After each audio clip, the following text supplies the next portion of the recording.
More now on the spike in violent crime across the capital, which has seen more than 50 people killed since the start of the year.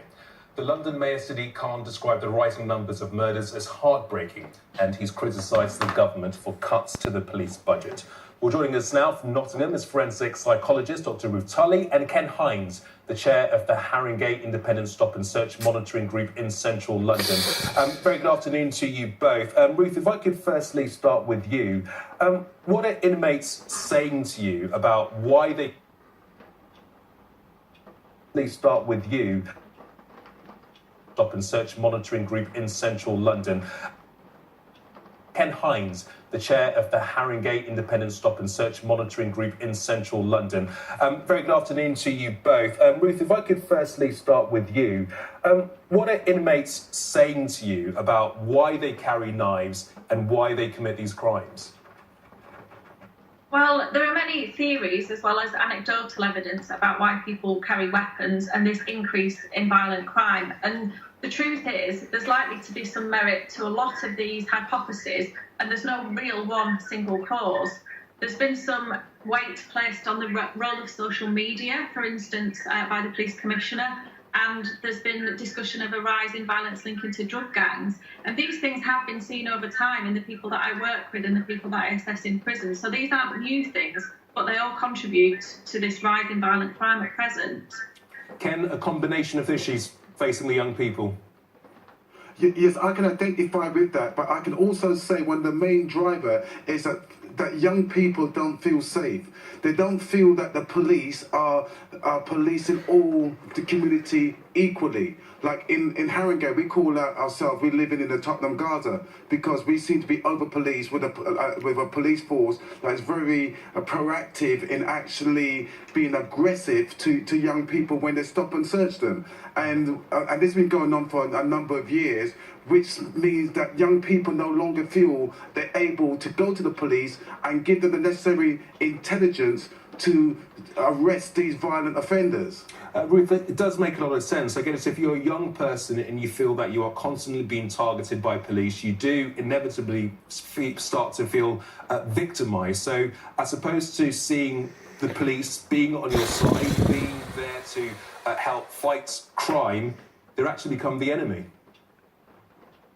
Yes, so if a person is feeling victimised, or a particular group of people, it's only going to further marginalise them and perhaps exacerbate existing negative attitudes towards the police and authority. So it's really important that stop and search is policed in itself, used appropriately, so balancing safety and catching people who do possess weapons, but balancing that with making sure that we're not putting particular groups of people at particular risk of alienation.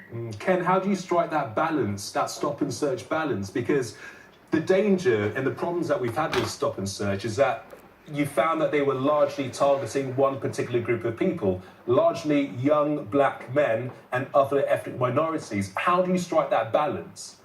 But let me put this to you: 7% of each month for the of the police doing the stop and search is under the Misuse of Drugs Act, and 90% of those stop is around cannabis, the smell of cannabis. Now, to me, cannabis, I've never known cannabis to shoot anyone or to kill anyone, but yet what has happened? The police are alienating whole swathes of possible young people who can give the intelligence to better target those young men or people who are carrying weapons. We need to rethink how stop and search is being used. We need to have the proper investigation and research around exactly what stop and search is doing. Currently, we've got a section 60. That means that there's no suspicion. That means they can stop and search anyone they like within a specific area. And all that's indiscriminate. And let me tell you this, that's just going to further alienate these young people. And it means that there will be, no doubt, an escalation in the violence, not a decrease. These young people. And it means that there will be area, and all that's indiscriminate, and all that's indiscriminate, and area, and all that's indiscriminate, and all that's indiscriminate, and all that's indiscriminate, And let me tell you this, that's just going to further alienate these young people. And it means that there will be, no doubt, an escalation in the violence, not a decrease. So they shoot themselves in the foot. But Ken, but what about the idea that, look, we are where we are? Everybody understands that, you know, there are a number of reasons why you're seeing this escalation in violent crime in London and elsewhere in the country. But it needs to be stopped now. One murder is too many. The police have no option but to go in hard and make these arrests. And if they have to carry out these stop and searches, then so be it. Let me say this much to you. I've got no doubt with real intelligent-led community stop and search, but they can only get the intelligence from the people that are being, particularly in the black community, who are victims and also are perpetrators that's involved in a lot of these crimes, a lot of these drive with the violent crime that we're going on here, the knife crime. And I'm saying to you, I would say to them, they need to come with a charm offence to that community to show that we're doing something different, to show that we really mean to get to the core issues around this. Now today they had a meeting at Scotland Yard of community leaders to reach solutions around what's going on and to drive the police focus. But yet people like myself weren't invited. So who are they actually talking to? Because if they really want to make a difference, they need to come and approach people like myself to come in there to work towards making that solution. Because we have the solution. I've been on the ground long enough to know what needs to be done. But you know what? At the moment, it's like playing like lip service to the police, and they're not taking us seriously.